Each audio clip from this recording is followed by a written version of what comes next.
Hey guys, welcome to Cafepedia. और आज की इस वीडियो में हम लोग बात करने वाले एक ऐसे टॉपिक का जिसका अब सभी को इंतजार होने वाला है। यानी कि मेनली बताऊं कि अब भाई रिजल्ट आने वाला है, रिजल्ट वगैरह आ जाएगा, उसके बाद फिर भाई दिमाग पे आएगा स्ट्रेस कि अब 11th क्लास की पढ़ाई को कैसे खत्म करें, किस तरह से खत्म करें। उसके लिए तुम्हारा भाई है यहाँ पर, तुम्हें एक अच्छे तरीके से ऐसी स्टेप्स बताऊंगा जिससे तुम इजीली अपने क्लास 11th की पढ़ाई को खत्म कर सकते हो। लेकिन उससे पहले वीडियो को लाइक जरूर कर देना और मिलते हैं इंट्रो के बाद और समझते हैं हर एक चीजों को जिन पे हमें बात करनी है।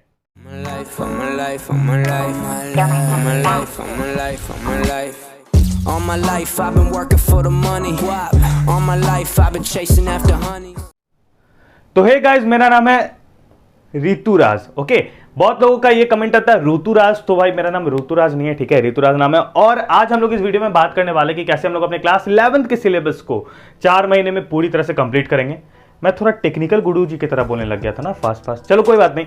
तो आज जिस वीडियो में हम लोग बात करने वाले हैं, इस वीडियो में हम लोग बात करेंगे कि क्लास 11th की जो सिलेबस है उसको हम लोग किस तरह से क्रैक करें और किस तरह से रिजॉल्व करें अपने हिसाब से, ताकि हम उसे इजीली कन्केयर कर पाए। यानी कि बेसिकली कहे तो हम उसे इजीली पूरी तरह से समझ भी पाए और जल्दी से जल्दी टाइम ड्यूरेशन में खत्म भी कर पाए, ताकि हम लोग फिर आगे अपनी क्लास 12 की पढ़ाई जल्दी से जल्दी स्टार्ट कर पाए। क्योंकि जैसा कि आपको पता होगा कि अगर आपको क्लास 12 के बोर्ड्स में ज्यादा मार्क्स चाहिए भाई, तो उसके लिए आपको अगर क्लास 12 को अगर आप थोड़ा और पहले से स्टार्ट करोगे तो ऑफकोर्स ही बात है कि आप उसमें ज्यादा समझ पाओगे, आप ज्यादा स्कोर कर पाओगे। तो इसीलिए क्लास 11 का सिलेबस जो है वो बहुत ही ईजिली आप उसे खत्म कर सकते हो 4 महीने में। लेकिन क्या जो सिलेबस रिडक्शन हुआ है इस बार, जो भी 30% का सिलेबस रिडक्शन हुआ है, क्या उससे कोई फायदा हुआ है? आप लोगों का सवाल जरूर यही होगा। तो मैं आपको बताता हूं कि क्लास 11 के सिलेबस रिडक्शन में मैं कभी भी कोई भी वीडियो बनाता हूं तो ज्यादातर कोशिश करता हूं कि सभी स्ट्रीम्स का एक साथ बनाऊं। जैसे कि इस वीडियो को रखा है तो ये सारे स्ट्रीम्स वाले बच्चों के लिए, तो चाहे कोई भी स्ट्रीम्स रहे, उसमें एक गड़बड़ जरूर हुई है इस बार वाइल रिमूविंग द सिलेबस, या फिर कह सकते हैं कि वाइल मतलब सिलेबस को कम करने टाइम, कि जितने भी वो टॉपिक्स थे जिस पे आप रियली में स्कोर अच्छा कर सकते थे, वो सब बहुत सारे ऐसे टॉपिक्स भी हट गए हैं और बहुत सारे हार्ड वाले भी हटे हैं। मैंने उतने ध्यान से देखा तो नहीं है, मैं क्यों झूठ बोलूं, पर हाँ मैंने जितने ऊपर से देखा है, मुझे यहां तक लगता है कि हाँ उससे कोई फर्क नहीं पड़ा। जी हाँ, उससे कोई खास फर्क नहीं पड़ा है। और मैं एज अ सीनियर मैं यही आपको कहना चाहूंगा कि भाई पढ़ ही लो, ज्यादा फायदा। आप एक एक टॉपिक छांटने में बैठोगे तो भाई बहुत समय लग जाएगा, तो इसलिए मैं कहूंगा कि भाई पढ़ ही लो, क्योंकि बुक तो चेंज हो नहीं रहा है, बुक वही रहेगा। आप टॉपिक्स कट कर करके पढ़ने में क्या फायदा है। पर फिर भी चलो हम लोग इस पे आते हैं कि हम लोग करेंगे कैसे। देखो, जब भी हम लोग कभी भी पढ़ाई करते हैं तो हम लोगों को एक दो चीज जो है उसकी बहुत ज्यादा जरूरत होती है। चाहे समय कितना भी ज्यादा हो, समय कितना भी कम, वो डिपेंड नहीं करता उस पर हमारी पढ़ाई डिपेंड करती है इस चीज पे कि कैसे हम लोग उस चीज को डिवाइड कर रहे हैं। यहां पर आपने एक चीज जरूर सुनी होगी अपनी लाइफ में, डिवाइड एंड रूल। यानी कि सिलेबस चाहे कितना भी बड़ा हो, चाहे सिलेबस इतना ही बड़ा क्यों ना हो, या फिर चाहे सिलेबस इतना ही बड़ा क्यों ना हो, अगर हम लोग उसे डिवाइड करना अच्छे तरीके से जानते हैं तो हम लोग उसे रूल भी कर पाएंगे। यानी कि अगर आपको पता होगा कि आप एक बंच ऑफ द थिंग पे आप कभी भी रूल नहीं कर पा सकते हो। अगर मैं आपको 12 लाठियों को जोड़ के दे दूं ऐसे तोड़ने, तो आप नहीं तोड़ पाओगे, पर वही एक एक लाठी आप जरूर तोड़ लोगे। बिल्कुल वही मतलब होता है डिवाइड एंड रूल का। यानी कि अपनी जो सिलेबस है, अपना 1 दिन या 2 दिन दे के अपनी पूरी सिलेबस को तोड़ लो अकॉर्डिंग टू 4 मंथ्स। 4 मंथ्स यानी कितने डेज हो गए? अप्रॉक्सीमेटली 120 डेज, है ना। तो अप्रॉक्सीमेटली 120 डेज जो है आपके पास, उस 120 डेज में आप अपने पूरे सिलेबस को तोड़ो।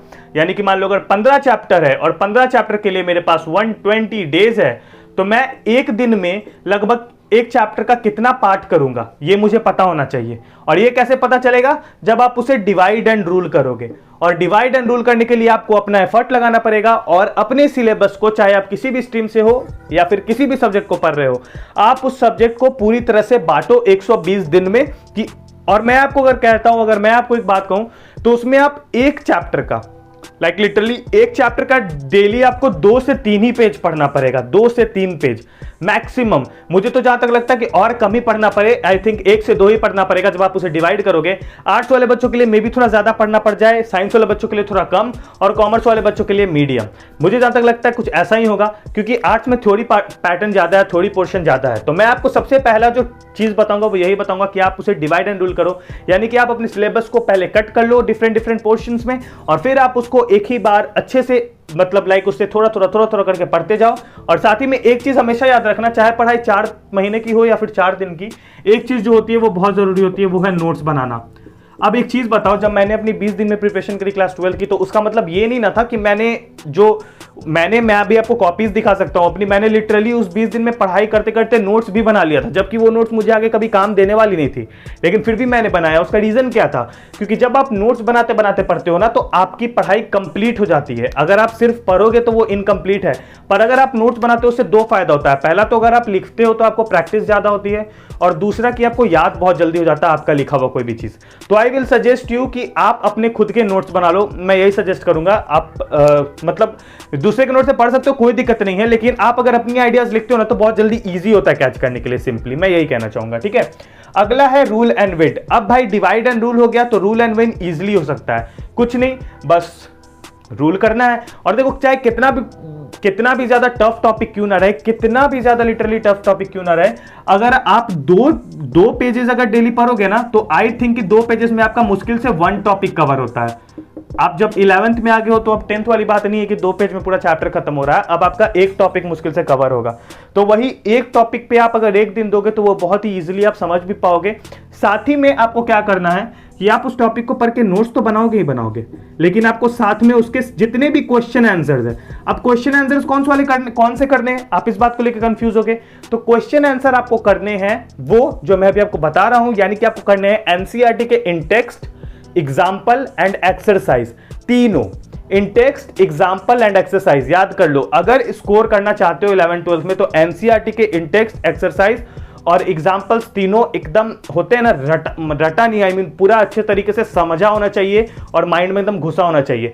दूसरा, अगर आप एनसीईआरटी के इन टेक्स्ट वगैरह को अगर अच्छे से करोगे, तो आप अपने आईआईटी, जेईई, नीट या फिर किसी भी चीज की प्रिपरेशन आप कर रहे हो, तो उसमें आपको वो बहुत ज्यादा हेल्प करेगा, क्योंकि बहुत सारे क्वेश्चंस आपके इन टेक्स्ट से उठ के आते हैं आईआईटी में। ये बात सही है, ठीक है, आप बड़े बड़े यूट्यूबर से पूछ सकते हो, कोई दिक्कत नहीं है, ठीक है।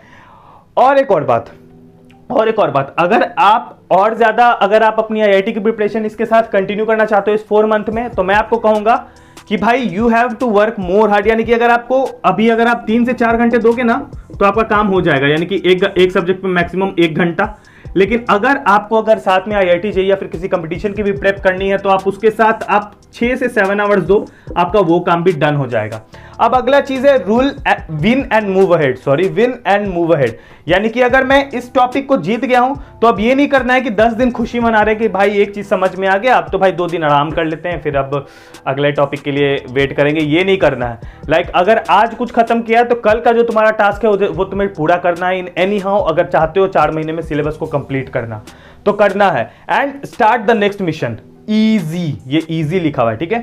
Start the next mission. अब अगले मिशन पे लग जाओ, अगले दिन पे लग जाओ और अगले दिन का काम करो। देखो गाइस, कोई भी सिलेबस को ना करना बहुत इजी होता है, जस्ट हम लोगों को ध्यान रखना होता है कुछ चीजों का, जैसे कि हमें कम कम गोल बनाने पड़ते हैं। यानी कि गोल्स अगर आप छोटे रखोगे ना, तो छोटे छोटे से बड़ा बड़ा गोल्स होते जाएगा और वो गोल को आप इजीली कैप्चर कर पाओगे। लेकिन अगर आप एक ही बार में एक बड़ा गोल सोचोगे, तो वो करना भाई इम्पॉसिबल है। इसलिए छोटे छोटे गोल्स से करते रहोगे, तो धीरे धीरे वो बड़ा वाला गोल आपका कंप्लीट हो जाएगा और बहुत ही जल्दी हो जाएगा। आप चाहो तो इस 4 महीने को 3 महीने में भी खुद से कन्वर्ट कर सकते हो। बस आप इसको 120 की जगह 90 डेज कर देना, 2 मंथ करना है तो 60 डेज कर देना, बस लोड ज्यादा बढ़ेगा। लेकिन अगर 4 महीने हैं हमारे पास अभी, तो क्यों ना करें। अगर आप रिजल्ट मान लो आपका अगर 15 जुलाई तक आ जाता है, अगर मान लीजिए आपने अगस्त से भी स्टार्ट किया, यानी कि 1 अगस्त से भी, तो अगस्त, सितंबर, अक्टूबर और नवंबर एंड तक आपका 11th का सिलेबस खत्म होगा और उसके बाद आप अपने 12th के सिलेबस की ओर बढ़ सकते हो। आपको ज्यादा प्रिपरेशन मिल जाएगा अपने कंपटीशन के लिए प्रेप करने के लिए, जैसे आईआईटी, जेईई, नीट, और साथ ही में आप अपने बोर्ड्स की भी तैयारी बहुत ही ज्यादा अच्छे से कर पाओगे। क्योंकि गाइस, हमेशा एक चीज याद रखना कि अगर बोर्ड्स में स्कोर करना है, अगर 12 बोर्ड्स में स्कोर करना है, तो 11 से ज्यादा प्रायोरिटी पे 12 को रखना। और मैं एक चीज एकदम अभी क्लियर बता देता हूं कि गाइस, कि तुम्हारा 11 से बहुत ज्यादा आसान है 12th। लिटरली अगर 11 100 है तो 12 आपका 70 या 60 है। तो इसीलिए आपको 12th में अगर आप कम समय में भी, अगर मतलब ज्यादा समय में अगर बहुत छोटा सा पोर्शन आपको कवर करना पड़ता है, अगर आप उसको कवर करोगे, आपको बहुत ज्यादा बेनिफिट करेगा। और साथ ही में मुझे जहां तक लगता है कि 12th का भी सिलेबस रिडक्शन अगले साल आपको देखने को मिल सकता है, बिकॉज ये सिचुएशन का भी कोई कह नहीं सकते, कुछ भी नहीं कहा जा सकता है जो सिचुएशन चल रहा है उसका। बाकी आपको इन सारी चीज़ों पे ध्यान रखना है। इस तरह से आप अपने 4th मंथ के सिलेबस को कंप्लीट करते हैं। और एक बात जरूर याद रखना कि भाई इजीली कर सकते हो, हारने की जरूरत नहीं है और डरने की जरूरत नहीं है। और एक और चीज था जो बहुत लोगों का सवाल था और बहुत लोगों का, कि अभी हम लोग का स्कूल कॉलेजेस नहीं खुला हुआ, आई मीन स्कूल और कोचिंग्स नहीं खुला हुआ, तो हम लोग पढ़ेंगे कैसे, है ना। तो मैं आपको बता देता हूं सर, YouTube पे आपको 1000 चैनल्स मिल जाएंगे जो कि पढ़ा रहे हैं।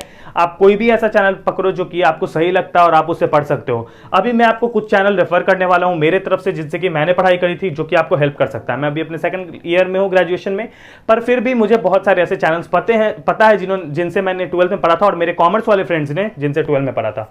मैं आपको रेफर करूंगा for physics, you can go with physics वाला any day you can go with physics wala, and if you want to complete your syllabus in only 20 days, अगर फिजिक्स का सिलेबस 20 डेज में कंप्लीट करना चाहते हो तो बाबा gang. तो मैं अभी तुम्हें एक चीज बताता हूं, एक काम करो कि तुम अभी से 20 दिन बाबा गैंग वाले वीडियोस को, जो 20 डेज प्लेज है उनका, जिसमें उन्होंने 20 दिन में पूरा फिजिक्स कंप्लीट करा रखा है क्लास 11 का, वो तुम पढ़ लो। और फिर उसके बाद जैसे ही वो पढ़ लोगे, उसके बाद तुम अलग पांडे का एकदम फुल वीडियोस करके सारे वीडियोस को टॉपिक बाय टॉपिक देखते जाओ। ठीक है, ये तरीका है जिससे तुम फिजिक्स पे लिटरली कंकेयर कर लोगे, मतलब उस पर तुम ऐसा विजयी हो जाओगे ना कि तुम्हें पता भी नहीं है। ठीक है, और केमिस्ट्री के लिए मैं कहूंगा कि कीप एजुकेटिंग योरसेल्फ एक चैनल है, और केमिस्ट्री का एक और चैनल मुझे कोई याद नहीं है, मैंने कीप एजुकेटिंग योरसेल्फ से पढ़ा था। और मैं बताता हूं आपको चैनल्स और हो जाएंगे मेरे ख्याल से। मैथ्स के लिए मैंने सीबीएसई क्लासेस से पढ़ा था, माई सीबीएसई क्लासेस ऐसे करके कुछ चैनल है। अभी एक और चैनल है मैथ्स डैडी करके, बहुत छोटी सी चैनल है। और कॉमर्स बाबा पे भी आपको मैथ्स के कुछ वीडियोस मिल जाएंगे। कॉमर्स वाले बच्चों के लिए any day go with Commerce Baba, पर कॉमर्स बाबा 11th की वीडियो उतनी बनाते नहीं है, लेकिन आपको मैं रेफर करूंगा कि कॉमर्स के लिए you can go with Accounts Adda, business mind your own business, economics on your tips, और साथ ही में एक सर है नितिन गोयल और एक रजत अरोड़ा करके चैनल है उनका। इन सभी का चैनल आप प्रेफर कर सकते हो फॉर कॉमर्स। आर्ट्स के लिए मैं आपको कहूंगा, आर्ट्स के लिए मुझे उतना कुछ चैनल का नॉलेज है नहीं, क्योंकि मैंने कभी यूट्यूब पे सर्फ नहीं किया, और जब भी मैंने यूट्यूब पे लिटरली उससे सर्फिंग की है अगर आर्ट्स की चैनल की, तो मुझे बहुत ही चुनिंदा आर्ट्स के चैनल मिले हैं, और मेनली मिला है मुझे साइकोलॉजी और पॉलिटिकल साइंस का।